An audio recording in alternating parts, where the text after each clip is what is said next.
तुर्की के तैयब उर्दवान ने कहा है कि ये बैतुल मक़दस है, हमारा क़िबला अव्वल है, हम इसकी हिफाजत करेंगे। अगर इसकी हिफाजत ना की तो फिर खुदा न खास्ता अल्लाह ना करे, अल्लाह ना करे, कल को मक्का मुकरमा, मदीनातुल मुनव्वरा, ये उसकी तरफ भी फिर देख सकते हैं। यही ताकतें ये उन पर कब्जा करने का भी सोच सकती हैं। तो आपको लगता है कि कोई मुस्लिम ममालिक मिलकर इस तरह का कोई ब्लॉक बना सकते हैं या कम से कम अक़वाम मुत्तहिदा पर इतना दबाव डाल सकते हैं कि वो इसराइल को इन कार्रवाइयों से रोके? अच्छा, जो आपने आखिरी बात की है ना, ये ऐसे है जैसे मेरे जख्मों के ऊपर ना आप ऐसे नमक छिड़क के और ऊपर नींबू निचोड़ दिए। जो आपने आखिरी जो फिक्रा बोला है ना, पहले तो मैं बड़ा होपफुल था कि शायद बात जा रही है अच्छाई की तरफ। आप क्या कह रहे हैं, ये मुस्लिम ममालिक और इसराइल के खिलाफ जो मजम्मत करके बड़ा फातहाना मजम्मत भी बड़ा डर करते हैं, और आप उनसे ये तवक्को लगाए बैठे हैं कि OIC आप कहते हैं इंग्लिश में अगर बोलेंगे ना OIC, ये उस इससे ज़्यादा इसकी कोई हैसियत नहीं, ये पपेट है, कठपुतली है। और ये 53 से ज़ायद और 50 से ज़्यादा जो मुसलमान रियासतें हैं, 57 रियासतें हैं और 2 अरब से ज़ायद है जी। और ये शर्म से डूब मरने का मुकाम है। 313 एक तरफ मुसलमान, और तलवारें कितनी थी। अभी आपने देखा कि हमास के इसराइल के दुनिया का जदीद सिस्टम है डिफेंस। आज वो मुजाहिदीन, वो फिदाइन, आज उनके पास टेक्नोलॉजी किसने दी? क्या वो सऊदी अरब ने दी होगी उनको? क्या वो UAE ने दी होगी? क्या वो तुर्की ने दी होगी? बताए जा रहे हैं कुछ खुद ही उन्होंने। ये अब आप बीलों से अल्लाह ताला हाथी मरवाता है ना। अल्लाह अकबर। ये क्या आपको समझ नहीं अभी आ रही? कश्मीर का लॉकडाउन करके देख लिया आपने मुसलमानों का? 80 लाख लोगों का 8 लाख फौज से लॉकडाउन करके देख लिया, अभी भी निशानियां हैं। अल्लाह क्या कहता है, ये मोमिनों के लिए निशानियां होती हैं, वरना बाकी जो होते हैं जिनको अल्लाह कहता है मैं राह रास्त पे नहीं डालता, ये सुमुन बुकमुन उमजुन फहुम ला यरजऊन, ये फिर गूंगे बहरे ताले, इनको कुफर लगा दिए जाएंगे, मैं इनकी मत मार देता हूँ, इनको समझ नहीं आने देता। मुझे ये बताएं, अभी आपको समझ नहीं आ रही?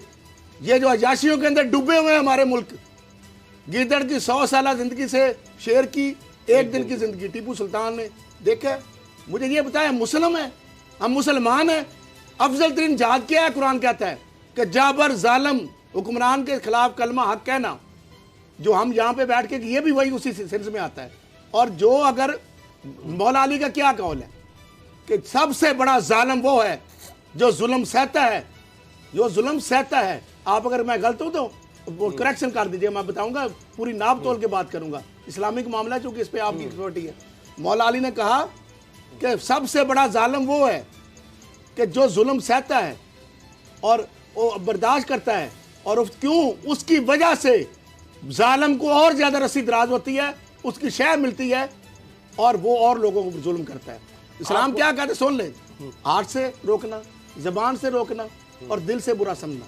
ये इसने क्या, मैं इनको कहूं, मैं क्या इनके ऊपर करूं बात? जुबान ये सुन ले कहा है खरल साहब, जुबान से तो सब कह रहे हैं। कौन सी जुबान? ये कौन सी जुबान है? मैं सुन ले, सऊदी अरब ने कहा है। सऊदी अरब ने क्या कहा है? सारी दुनिया एहतसाब करे। सऊदी अरब तो वहां पे क्या साहब, मुरम्मत नहीं इस इसराइल की, मुजम्मत से नहीं मामला होगा, मुरम्मत से होगा, और मुरम्मत कर रही है हमास। ये सारे तो उसको बन के बैठे हुए हैं, अपनी बड़ी बड़ी जदीद सिटीज बना रहे हैं। ये UAE का देख ले हाल, और ये सऊदी अरब का देख ले। ये मुस्लिम मालिक, आप किबला अव्वल की बात कर रहे हैं, खराब भी हो सकते क्या हैं हालात खराब आप अगर हो रहे हैं तो क्यों? सुन लें, अब आप बिलों से हाथियों के ऊपर, अल्लाह ताला कुरान में क्या कहता है? क्या तुम वो भूल गए जब हमने अब बिलों से हाथियों को मरवाया?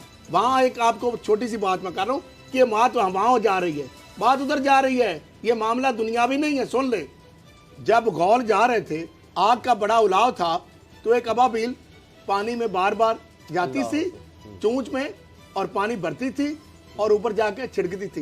किसी ने पूछा कि इतना बड़ा आग का अलाव, इतना छोटा परिंदा, इतनी छोटी चूंच, और आप पानी लगा के ये कर रही हो आफत, क्या इससे आग बुझ पाएगी? उसने कहा शायद ना बुझे, लेकिन जब कोई नाम आएगा तो मेरा आग बुझाने वालों में नाम आएगा, लगाने वालों। फिर अल्लाह ताला कहता है कुरान में, क्या तुम्हें याद नहीं वो हाथी वालों का अंजाम? अबाबिलों से उनको मरवाया, 313 मुजाहिदीन से आपने गजवा बदर में देखा आपने।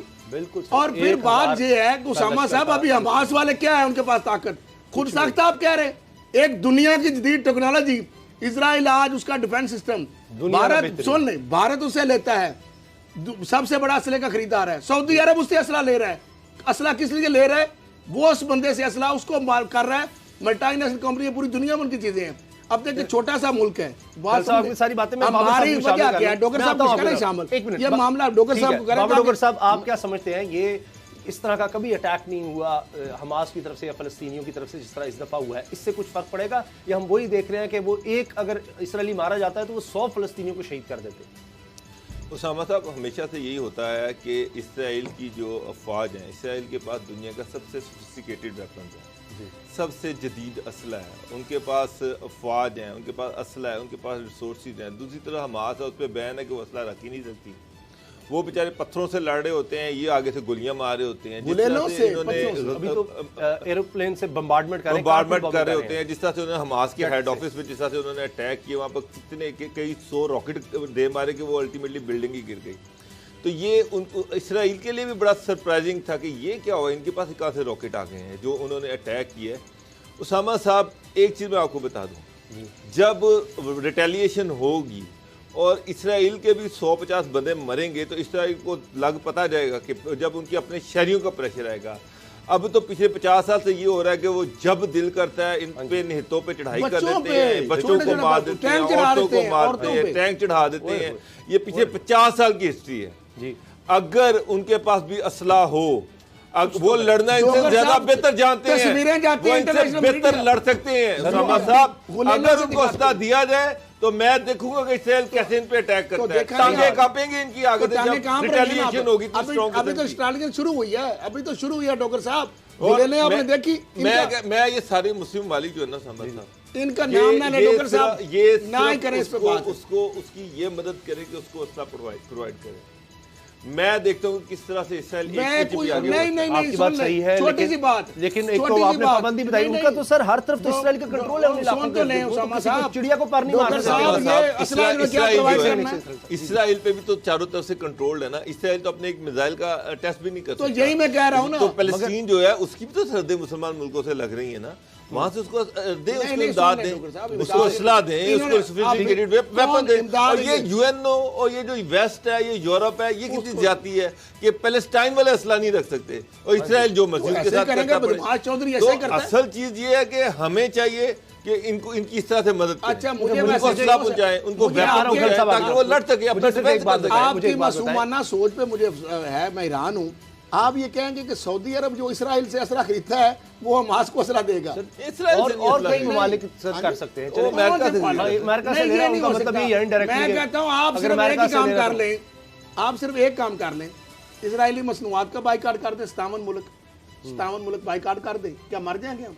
नहीं, शर्म की बात, हमें शर्म आती है सर, ये तो बात का मसला है। मैं तो पहला मसला ये है कि जो अटैक हुआ उसका जवाब होना चाहिए और ओआईसी की मीटिंग होनी चाहिए, उसमें इसको कंडेम करना चाहिए और उसके साथ साथ ये ऐलान करना चाहिए कि मुस्लिम ममालिक जो हैं वो फिलिस्तीन के मुसलमानों की असले के हवाले से मदद करेंगे, उनको असला पकड़ाया जाएगा।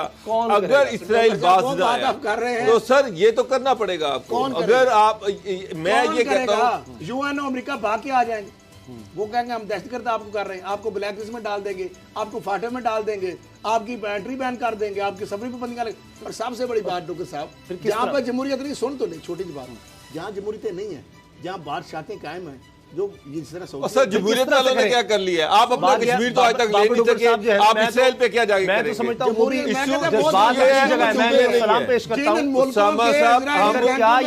हम खाली यही नहीं, हम अरबों को तो रगड़ा लगा रहे हैं। हमने क्या किया? हमने क्या पाकिस्तान, हमने कश्मीर में क्या कर लिया? मेरा एक सवाल है, हम कोई कश्मीर उनसे आपका सवाल जो है ना, मुझे आपने लाजवाब कर दिया, बगैरती तो हमने भी। मसला ये है, मैं ये हमने कितनी जगह लड़ी? 48, उसके बाद 65, तो 71 भी लड़ी है सर। कारगिल किसके लिए लड़ा है? कश्मीर के मुसलमानों के लिए कितनी जाने दी? कश्मीर के मुसलमानों का खिलाकी तो वो भी कर रहे हैं, लड़ के सर। पाकिस्तान 2 लाख हुआ, यही भारत से लड़ने के जंगों से। मेरी एक अर्ज सुन लें, सबसे दुनिया का आसान तरीका जो है ना, वो किसी चीज को ट्विटर के जरिए से या कंडेम करना है। दुनिया का सबसे आसान, वो चाहे अमेरिका के अंदर भी किसी इलाके में कुछ हो जाए तो उसको आप ट्विटर के जरिए कंडेम कर देंगे। हमारे अनफॉर्चुनेटली जो 62 मुसलमान ममालिक हैं वो यही कर रहे हैं। वो आपका ख्याल है आपका ख्याल है सर ये जो एहतजाज हुए हैं अमेरिका में, बरतानिया में, यूरोप में, आपके ख्याल इनसे कोई फर्क नहीं पड़ता? इसराइल आजाद हो गया, इसराइल आजादी ले ली, इसराइल की फौजें पीछे चली गई, दुनिया का क्या प्रेशर आया? उसामा साहब, मैं ये कहता हूं आप ये दीवार है, इस पे सारा दिन इसराइल के खिलाफ लिखते रहे, क्या फर्क पड़ेगा? तो इसराइल को क्या फर्क पड़ेगा? आप इस प्रोग्राम कर रायमा क्या अहम होती है? इसराइल बना ही दुनिया के सारे ममालिक ने कश्मीर के हवाले से कंडेम किया, तो क्या वो 370 का स्टेप वापस हो गया? हालांकि उसामा साहब, अगर भारत पर दबाव आया, कोई दबाव नहीं है उसामा साहब, दबाव आता तो वो 370 वापस कर लेता, और इसराइल पे दबाव आता तो अपनी फौजें वापस करता। वो तो उन्होंने तो अपने दस्ते वहां पे बढ़ा दिए, अपनी फौज बढ़ा दी है। अब वो जो मिसाइल अटैक हुआ है वो एक एक घर की तलाशी लेगा वहां से। भारतीय बाहर जाते हैं तो उनको जवाब देना पड़ता है पूरी दुनिया में। उसामा साहब कोई फर्क नहीं पड़ता, उसका कोई फर्क नहीं पड़ता। मोदी दहशत था, मैं ये कोई हल नहीं है कि आपको आपके मुंह पे एक थप्पड़ पड़ा है तो आप दूसरा मुंह पे। आपके ख्याल है कि सारे मुल्क मिलकर कोई जंग लगा दें इसराइल से? ये मुमकिन है कोई एक फोर्स बनाए, हमला कर दें? हमने जहाद है, इस्लाम है, बिलीव करते हैं उसके ऊपर? कोई नहीं सर, उसके बाद तो इस्लाम मुकम्मल नहीं है। नहीं मुकम्मल नहीं है, तो डूब मरे। फर्ज है किस बात के मुसलमान है? कौन सी आप मुसलमानी की ठेकेदारी लेके बैठ रहे हैं? इस्लाम है, कताल हो रहा है, करने का हुक्म है, कुरान कहता है कि मैं कह रहा हूं मासूम लोगों की जान बचाना फर्ज है। और जाबर जालिम उनका हाथ रोकना बनता है। हम ये नहीं कह रहे मारे इजराइल को, क्या फलस्तीनियों को जो मार रहे हैं, मुसलमानों को मारे, माँ बहनों भाइयों को, बेटियों को, जो बच्चों को मार रहे हैं, क्या उनका हाथ रोकना नहीं हमें इस्लाम कहता है? रोकना चाहिए ना, बिल्कुल। बजोरे बाजू रोक सकते हैं, बिल्कुल। डूब मरने का मकाम है यार। आपने 53 किबला अव्वल है, 2 अरब की किबला बात है। अव्वल के अंदर अगर खून रेज़ी और हो कितने गई, बंदे वहाँ पर इस्राइल नित्य कितनी है? मुसलमानों का कत्ल इस्राइल किया की गया, तादाद वहाँ कितनी पे है? उनको जख्मी किया गया, कितनी तादाद तो है क्या सारी दुनिया कितने की मुल्क हैं चुप करके एक मिनट ठहरें, इजराइल के कितने लोग हैं? मेरा ख्याल है करोड़ के लगभग, करोड़ से भी कम होंगे। एक ही मुल्क है, मुल्क भी नहीं है। वो आए थे मेहमान अदाकारी, विजिटिंग प्रोफेसर, थोड़ी सी जगह ली, उनको दिलवाई, और उसके बाद उन्होंने कहा ये हमारा, निकलो सारे। कभी ऐसे बढ़ता गया ये। और इसे ये इसका कसूरवार कौन है? इजराइल नहीं है, ये अरब ममालिक मिलकर सारे 1967 में जंग हार चुके हैं, इसराइल जंग हार चुके हैं। उसामा साहब, अगर एहतजाज करना है तो दुनिया के सारे मुसलमान ममालिक कहेंगे जी आज से हम होलोकॉस्ट पे बात भी करेंगे, डिबेट भी करेंगे, ये तो सर मुनाजरे भी करवाएंगे, और अपने अपने मीडिया पे कंपल्सरी कर देंगे हर कोई होलोकॉस्ट पे बात। ये कौन सी हिपोक्रेसी है फिर? ये कौन सी? नहीं कर आप मुझे ये बताया ना, इंटरनेशनल लॉ है। इंटरनेशनल कौन सा आ गया भाई? फ्रीडम ऑफ एक्सप्रेशन के ड्रामे करते हैं, नाम नाद किधर है फ्रीडम?